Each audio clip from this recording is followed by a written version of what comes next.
ABC of mathematics पे आपका स्वागत है। आज हम कुछ विशेष कोणों के मान निकालना सीखेंगे और उन्हें याद करने का ट्रिक भी देखेंगे। अक्सर बच्चे इसे याद करने में असमर्थ रहते हैं, उन्हें याद ही नहीं रहता है। तो हम ट्रिक भी देखेंगे जिससे याद करने की सारी ज़रूरत समाप्त हो जाएगी। हम सिर्फ ट्रिक से ही उसके मान को निकाल पाएंगे। पहले हम इसको निकालना सीखते हैं कि कैसे कुछ विशेष कोणों के मान निकलते हैं। चलिए देखते हैं। ये एक समकोण त्रिभुज हुआ, माना ABC कोई समकोण त्रिभुज है। कोण ए और कोण सी को हम 45 डिग्री ले लेते हैं। ये मेरा कोण 90 डिग्री हुआ। अगर दो कोण किसी त्रिभुज में बराबर हो जाए तो उसके सामने की भुजाएं भी बराबर हो जाती हैं। यानी कि कोण ए बराबर कोण सी बराबर 45 डिग्री। तो कोण बराबर होने से साइड भी बराबर हो जाएंगे। AB is equal to BC। AB और BC आपस में बराबर होंगे। दो कोण बराबर होने पे उनकी भुजाएं भी आपस में बराबर होती हैं। तो इसको हम BC को अगर A मान लेते हैं तो मेरा AB भी A हो जाएगा। पाइथागोरस थ्योरम से हम लोग जानते हैं AB स्क्वायर जोड़ BC स्क्वायर बराबर AC स्क्वायर।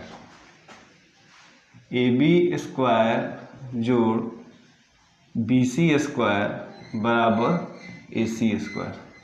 AB का वैल्यू A स्क्वायर जोड़ A स्क्वायर बराबर AC स्क्वायर।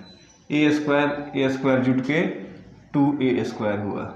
AC स्क्वायर दोनों तरफ रूट करते हैं तो हमें AC का वैल्यू निकल जाएगा। √2A is equal to AC। यानी मेरा AC का वैल्यू आ गया √2A। अब हमें तीनों साइड का वैल्यू मिल चुका है। साइन थीटा हम लोग इसके पिछले कक्षा में पढ़ चुके हैं कि लंब बटा कर्ण होता है। इस 45 के लिए हम लोग देखते हैं, साइन 45 के लिए हम लोग देखते हैं इसके सामने की भुजा जो है AB लंब होगी और AC मेरा जो है कर्ण होगा। अब देखिए इस AB का वैल्यू हमें A है और AC का वैल्यू हमारा कितना आया √2A। A से A कैंसिल हुआ तो साइन 45 का वैल्यू हमें मिला 1/√2। उसी तरह कॉस 45 के लिए हम लोग देखते हैं। कॉस 45 कॉस थीटा बराबर हम लोग पढ़े हैं आधार, अगर ये कोण हो तो इसे आधार बोलेंगे, आधार बटा कोण AC। आधार का वैल्यू हुआ BC/AC। कॉस 45 का वैल्यू हो जाएगा, BC का वैल्यू दिया हुआ है हमारा A/√2A। A से कैंसिल हुआ 1/√2। उसी तरह हम लोग tan 45 का मान निकालते हैं। tan 45 is equal to tan theta बराबर हम लोग पढ़े हैं लंब बटा आधार। लंब हुआ हमारा AB/BC। AB का वैल्यू हुआ A/BC का वैल्यू हुआ A से A कैंसिल हुआ। tan 45 का वैल्यू हमें मिला 1। इसे एक चार्ट में हम लोग लिखते चले 0, 30, 45। यहाँ साइन लिखते हैं, कॉस लिखते हैं, यहाँ tan लिखते हैं। साइन का वैल्यू 45 में मिला है हमको 1/√2। कॉस 45 में भी हमें मिला है 1/√2। tan 45 में हमें 1 मिला है। तो हम लोगों ने 45 जो एक विशेष कोण है इसके तीनों साइन थीटा, कॉस थीटा और tan थीटा, इसके 45 डिग्री के मान को हम लोगों ने देखा कैसे निकालना है। साइन 45 का मान आया 1/√2, कॉस 45 का मान आया 1/√2 और tan का मान 1 आया। इसे याद कर ले। बाद में हम लोग इस क्लास के एंड में ट्रिक भी देखेंगे जिससे याद करने की कोई ज़रूरत नहीं होगी। चलिए हम लोग आगे वाले कुछ कोणों के मान को देखते हैं। अब हम लोग 30 डिग्री और 60 डिग्री के मानों को निकालना सीखें। मान लीजिए ये कोई ट्रायंगल त्रिभुज ABC कोई समबाहु त्रिभुज हो। समबाहु त्रिभुज का मतलब जिसकी तीनों भुजाएं आपस में बराबर हों और तीनों कोण आपस में बराबर हों। समबाहु त्रिभुज के तीनों कोणों का वैल्यू 60 डिग्री, 60 डिग्री और 60 डिग्री होता है।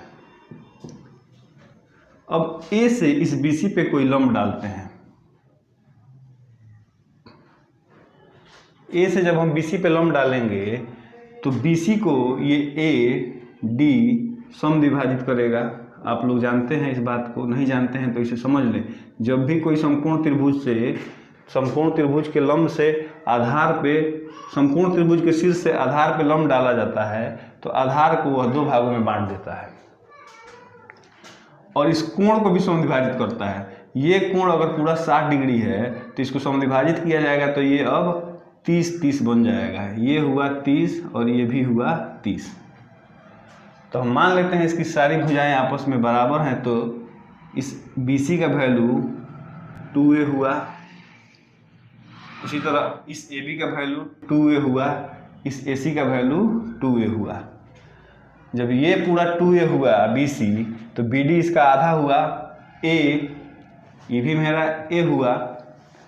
अब हम AD का वैल्यू पाइथागोरस थ्योरम से निकाल लेते हैं। चूंकि यहाँ पे ये 90 डिग्री का कोण बन रहा है तो हम पाइथागोरस से AD का वैल्यू पता कर सकते हैं। तो हम जानते हैं AD square is equal to AC square AB square minus BD square. इसके सामने को कर्ण कहते हैं, कर्ण में से इसको घटा रहे हैं, कर्ण का स्क्वायर माइनस आधार का स्क्वायर। तो कर्ण का वैल्यू AB का वैल्यू दिया हुआ है 2a का होल स्क्वायर माइनस BD का वैल्यू दिया हुआ है a का होल स्क्वायर। इसका स्क्वायर करेंगे तो 4a स्क्वायर हुआ, इसका स्क्वायर करेंगे तो a स्क्वायर हुआ, घट के हो गया 3a square. AD square is equal to 3a square. दोनों तरफ रूट करते हैं, AD इज इक्वल टू हो जाएगा रूट अंडर 3a। अब हमें इस AD का वैल्यू मिल गया रूट अंडर 3a। अब चलिए पहले 30 डिग्री के लिए देख लेते हैं। साइन 30 डिग्री, साइन थीटा बराबर हम लोग पढ़े हैं लंब बटा कर्ण। इस 30 के लिए, इस कोण के लिए BD जो है मेरा लंब होगा, तो लंब के लिए हम लोग BD लिखते हैं और कर्ण के लिए इसके सामने की भुजा AB।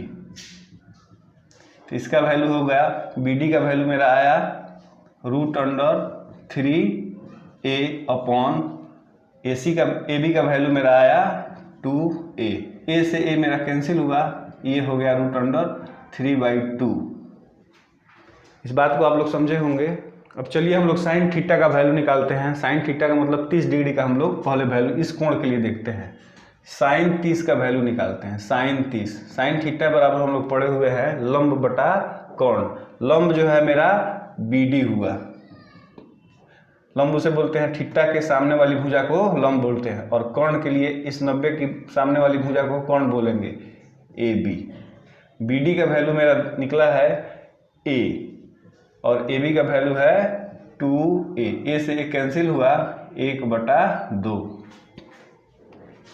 उम्मीद करता हूँ इस बात को आप लोग समझे होंगे। अब हम लोग cos 30 के लिए भी देखते हैं।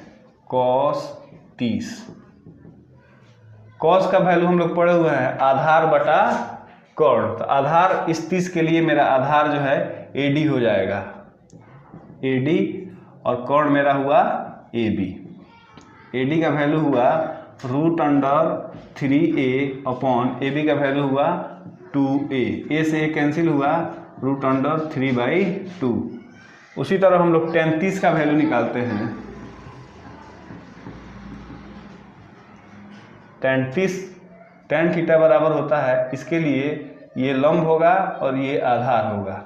लंब हुआ BD अपॉन AD। BD का वैल्यू दिया हुआ है a और AD का वैल्यू दिया हुआ है रूट अंडर 3a। a से a कैंसिल, 1/√3।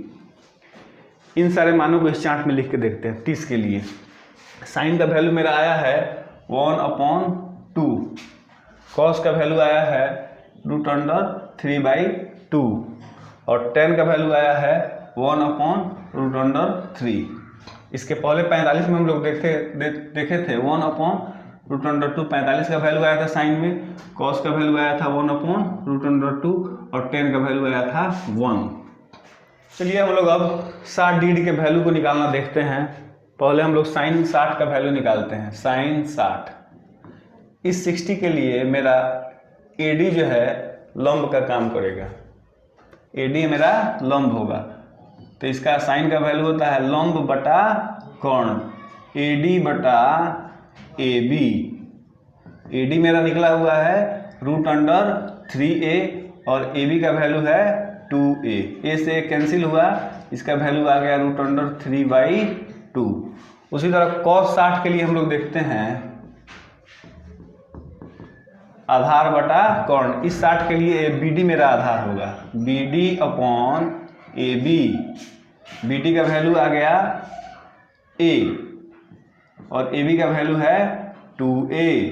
a से कैंसिल हुआ, ये हो गया 1/2। tan 60 में हम देखते हैं tan थीटा बराबर हम लोग पढ़े हैं लंब बटा आधार। AD जो मेरा इस 60 के लिए लंब हुआ और BD जो है आधार हुआ। AD/BD, AD का वैल्यू √3a/BD का वैल्यू हो गया a से a कैंसिल हुआ, इसका वैल्यू आ गया √3। इन सारे मानों को यहाँ हम लोग डालते हैं। साइन 60 का वैल्यू निकला √3/2, cos 60 का वैल्यू निकला 1/2 और tan 60 का वैल्यू निकला √3। 3 मान हम 30 का, 45 का और 60 का निकालना सीख गए। इस बात को आप लोग कॉपी में नोट डाउन करें, उसके बाद हम लोग आगे बढ़ते हैं। आगे चलते हैं, हम लोग देखते हैं 0 डिग्री के लिए।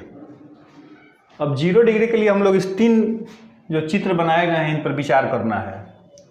मेरा ये कोण C यहाँ पे बढ़ा हुआ है, इस कोण C को और छोटा करते हैं। ये छोटा हुआ, देखिए कोण को छोटा होने से इसकी लंबाई AB की लंबाई घटती जा रही है, इसमें और AB की लंबाई छोटी हो गई, यहाँ पे कोण और छोटा हुआ। इसी तरह हम और थोड़ा सा बढ़ते हैं, इस कोण को छोटा करते हैं तो ये ABC इसकी लंबाई और छोटी हो गई। इससे हमें ये पता चलता है कि ये जो मेरा इस कोण के लिए लंब है, यहाँ जो लंब है, इसकी लंबाई धीरे धीरे घट रही है। तो हम साइन थीटा के लिए, साइन 0 डिग्री के लिए लंब जो है हमारा 0 हो जाएगा। जब 0 करेंगे इस कोण को एकदम, ये लाइन सट जाएगी आके इस लाइन पे, तो हमारा कोण 0 होने से मेरा लंब की लंबाई जो है एकदम 0 के बराबर हो जाएगी। 0 बटा कुछ भी हो, हम जानते हैं 0 बटा कुछ भी हो उसका वैल्यू हमें 0 ही मिलने वाला है। तो साइन 0 का वैल्यू हमें क्या मिला, 0 डिग्री। उसी तरह cos के लिए हम लोग देखते हैं, cos का वैल्यू होता है, cos 0 में cos आधार बटा कर्ण होता है। तो हम इसकी लंबाई घटा रहे हैं, लेकिन इसकी लंबाई तो हमारी घट नहीं रही है, इसकी लंबाई उसी तरह बनी हुई है। ये लंबाई AB ही मेरी लंबाई घट रही है, तो ये आधार बटा कर्ण, यानी ये लाइन और ये लाइन आपस में बराबर हो जाएंगे। तो कोई भी चीज़, समान चीज़ बराबर होने पे उनका रेशियो एक ही हो जाएगा, उसका वैल्यू इसकी लंबाई और AC की लंबाई और BC की लंबाई, इस कोण के छोटा होने से AC और BC की लंबाई आपस में बराबर हो जाएगी। ये दोनों मुंह आके आपस में सटेगा तो BC और AC की लंबाई आपस में बराबर हो जाएगी। तो बराबर होने से हमें cos 0 का वैल्यू 1 ही मिलने वाला है। उसी तरह tan का वैल्यू हम लोग देखते हैं। tan का मतलब होता है लंब बटा आधार। तो लंब तो मेरा 0 है, इसकी लंबाई छोटी होती चली गई है और आधार मेरा बड़ा हुआ है, तो ये भी मेरा 0 ही मिलने वाला है। तो हम लोग 0 डिग्री का मान निकाल लिए और इसे देख लिए। हम यहाँ पे इस चार्ट में इसका मान रखते हैं। cos 0 का मान हमें 1 मिला है और tan 0 का मान हमें 0 मिला है। अब हम लोग ट्रिक की तरफ देखते हैं और इसे समझने का प्रयास करते हैं। ध्यान से देखिए इस उंगली को, इसे हम लोग 0 डिग्री बोलेंगे, इसे 30 डिग्री बोलेंगे, इसे 45 बोलेंगे, इसे 90 बोलेंगे। और 0, 30, 45, 60, 90 5 डिग्री 5 उंगलियां हैं और 5 हमें वैल्यू दिया हुआ है 0, 30, 45, 60, 90। इसको याद कर ले, इसे 0 बोले, 30 बोले, 45 बोले, 60 बोले, 90 बोले। अब इसको हम लोग थोड़ा सा इस तरह समझते हैं साइन के लिए। साइन के लिए हम लोग देखते हैं साइन, इसको रूट में लिखते हैं, याद करने के लिए ट्रिक वाला बात है। इसे 0, 30, 45, 60, 90, 0, 1, 2, 3, 4 और टोटल बटा में हम लोग यहाँ पे 4 लिखते हैं। इसका मतलब समझ लीजिए 0/4 0 का निकलना होगा, 30 के लिए 1/4, 45 के लिए 2/4, 60 के लिए 3/4, 90 के लिए 4/4। इसको हम लोग उंगली पर देखते हैं 0, 30, 45, 60, 90 और उसका वैल्यू हम लोग देखते हैं। इन उंगलियों को देखिए 5 उंगलियां हैं और 5 मान दिए हुए हैं 0, 30, 45, 60, 90। साइन के लिए हम लोग जो 0 लिए हैं उसका वैल्यू 0 रखेंगे, जो 30 लिए हैं उसका वैल्यू 1 रखेंगे, जो 45 लिए हुए हैं उसका वैल्यू 2 रखेंगे, जो 60 लिए हैं उसका वैल्यू 3 रखेंगे और जो 90 लिए हैं उसका वैल्यू 4 रखेंगे। 0, 30, 45, 60, 90, 0, 1, 2, 3, 4। अब देखिए हमें अगर 0 का वैल्यू निकालना हो साइन 0 का तो 0/4 रूट अंडर, इसका वैल्यू हमें 0 ही मिला। साइन 0 का वैल्यू निकाले। साइन अगर 30 का वैल्यू निकालना हो तो 30 के सामने 1 है, अब बटा 4 इसके ऊपर रूट लगाते हैं तो इसका वैल्यू हो जाएगा 1/2। उसी तरह साइन 45 का वैल्यू हमें निकालना हो, 45 के सामने 2 है, 2/4 रूट अंडर, इसको कैंसिल करते हैं 2 मरतबे, 1/√2। उसी तरह साइन 60 के सामने √3/4 लिखा हुआ है तो √3 का हम लोग √3 लिखेंगे, इसका 2 लिखेंगे। उसी तरह साइन 90 का 4/4 रूट अंडर, इसका वैल्यू 1 हुआ। तो हमें अगर मान लीजिए 30 का वैल्यू निकालना रहा तो 0, 30, इसका वैल्यू हुआ है 0, 1, ऊपर 1 रहा, नीचे 4 लिखा हुआ है। रूट अंडर मन में सोचेंगे रूट अंडर 1/4, 1/4 का रूट निकालते हैं तो 0, साइन 30 का वैल्यू हमें मिला 1/2। इस बात को आप एक बार और रिवीजन कीजिए, रिपीट कीजिए, इस वीडियो को समझिए। साइन का वैल्यू हम लोग इस तरीके से उंगली पे निकाल सकते हैं। 1-2 बार प्रयास करने से हम लोग याद करने की जरूरत नहीं रहेगी। अब हम लोग कॉस के लिए देखते हैं 0, 30, 45, 60, 90। जो 0, 1, 2, 3, 4 इधर से लिखे हुए हैं उसी को पलट के लिख देना है 4, 3, 2, 1, 0 और बटा 4। अगर हमें कॉस 0 का वैल्यू निकालना है तो रूट अंडर 4/4 कितना होता है 1। कॉस 30 का वैल्यू निकालना है तो रूट अंडर 3/4 कितना होता है रूट अंडर 3/2। उसी तरह अगर कॉस 45 के बाद 45 का मान निकालना हो तो रूट अंडर 2/4 यानी 1/√2। तो कॉस के लिए 0, 30, 45, 60, 90 और उंगली पे उसका मान होगा 4, 3, 2, 1, 0 और सबके नीचे 4। tan के लिए हम लोग देख लेते हैं। tan 0, 30, 45, 60, 90। एक बार सीधी गिनती लिखेंगे 0, 1, 2, 3, 4। एक बार उल्टा गिनती लिखेंगे 4, 3, 2, 1, 0। उंगली पर देखिए 0, 30, 45, 60, 90। इसका वैल्यू ऊपर में होगा 0, 1, 2, 3, 4 और उल्टा नीचे के लिए करेंगे 4, 3, 2, 1, 0। अब देखिए जैसे tan 30 का ही मान निकालना हो तो 0, 30 ऊपर का मान क्या हुआ 0, 1, 1 ऊपर होगा और नीचे क्या होगा उल्टा गिनती गिनेंगे 4, 3 नीचे 3 होगा। तो यानी कि tan 30 का वैल्यू 1/3 इसके ऊपर रूट लगा देंगे, इसमें से ये हो जाएगा 1/√3। आप लोग इस बात को समझ गए होंगे। नहीं समझ में आया हो तो एक बार और रिवीजन कीजिए और इसको प्रैक्टिस कीजिए उंगली पे। 1-2 बार प्रैक्टिस करने से आप लोगों को ये बात याद हो जाएगी और याद करने की जरूरत ही नहीं होगी इसके लिए। तो उम्मीद करता हूँ कि आप लोग इस बात को समझ गए होंगे। इसके आगे हम लोग फिर बढ़ेंगे अगले क्लास में। ये हमारा क्लास आज यही समाप्त होता है। धन्यवाद।